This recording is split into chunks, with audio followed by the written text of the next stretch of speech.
Zambia marks Youth Day today, and it's a day that's dedicated to recognizing the contribution of young people to the country's development and future leadership. With young people making up a significant share of the population, the day also shines a spotlight on the opportunities, challenges, and role of youth in shaping Zambia's future.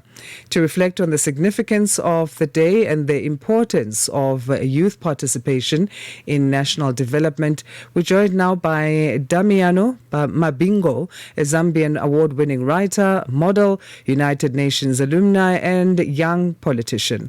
Damiano, thank you for joining us. Good morning.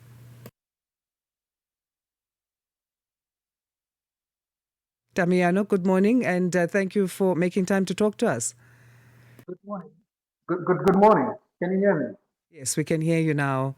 So let's start here then. Zambia marking Youth Day today.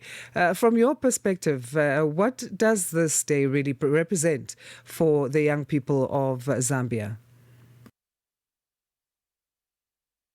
Today to start with, it's an amazing day today. And as we celebrate in 2026, it's even more amazing. And I would like to take you back a bit why we actually celebrate this day on the 12th of March. In 1962, in the fight for independence, there were young people that protested against the colonial regime in Kitwe. Those young people, they were fired with live ammunition by the police, and young people died in that struggle. And it is from that point that we celebrate this day on the 12th of March. And it is a very important day for every youth in Zambia, in different parts of the country. And it's even more amazing because we now have a law that was passed in Parliament passed a law in regards to the representation of young people in Parliament. We the young people of Zambia now have been given 15 slots in Parliament.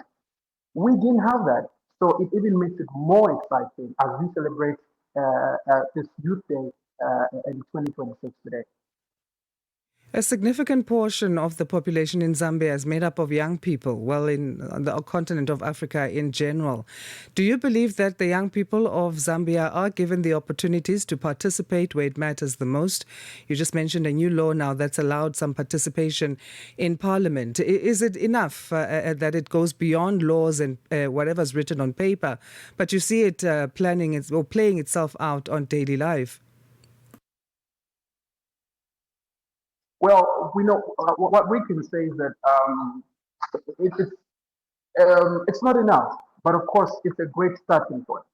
And I'll talk so much about Zambia because that's where I am in. I'm a Zambian. I'm a Zambian young person that speaks for Zambian young people. It's not enough. This is a call for many African governments to try and put legislation, to try and put laws. But of course, we must give credit to the New Dawn government under President Hakainde Hichilema. I will tell you that from our independence, we have never had this legislation where we are having young people to be represented in parliament. We have never had this law. And for it to be put and for it to be enacted, it shows that our government is indeed thinking about the young people. And this is something that other governments in the African continent should think about. What can we do in regards to helping the young people, in regards to legislation, in regards to empowerment? There's so much that this government needs to do to give space for the young people to speak. Young people have got a voice. Young people, they're energetic. They have the ideas to help develop these African countries.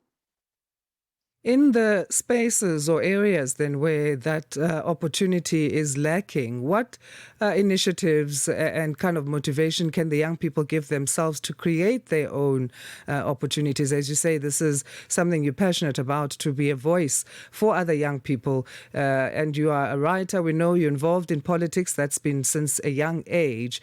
So what motivation can young people also have to create their own opportunities where there aren't? That's a very good question. Wherever you are, either you are in South Africa, you are in Zambia, whatever part you are in the country, it shouldn't take government pause to give you an opportunity. Young people need to create opportunities for themselves as well. Look at the digital age already. People are making money through TikTok. People are making money through digital platforms. People are making money through renewable source, renewable energy.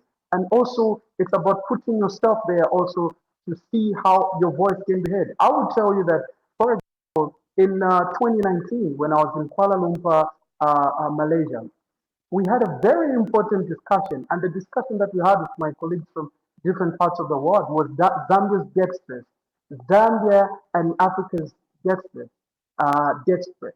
We looked at the debt stress situation; it was very bad. And in 2020, we saw Zambia defaulting its debt, and this is something that we had predicted. So I pushed myself to involve and apply to involve myself in such a platform so that my voice can be heard. So young people need to put themselves out there. They shouldn't sit down and wait for opportunities to come. They should put their voices out there. Your final message then, Damiano, to the youth of Zambia on this day. On this day, as we celebrate the Youth Day, we should, as we celebrate the Youth Day, we should also be reminded that in August we are going for a general election. Youth should be reminded that we should not be tools of violence. The politicians should not use us to kill our brothers. The politicians should not use us to kill our sisters. We should be reminded and we should be woke. What I would tell the young people of Zambia is I would say it in our local language. I would say, Abana walk, Abana walk. We should be woke. We should remember where we're coming from, where young people were killed because of politics, and we should know which political leaders have the best interest of us young people as we go and cast our vote in August. Right. Leave it there for now, Damiano. Thank you so much for your sharing insights, especially coming from the perspective of a young person and all the work that you do there. We appreciate your time. Damiano Mabingo is a Zambian award-winning writer, a model, United Nations alumni, and young politician speaking to us on the significance of Zambia's Youth Day. It's 8 o'clock, which means it's time for the final hour of Rise and Shine with Peter Ndora and Asanda Beda. The news is next with Onel Nsinsi.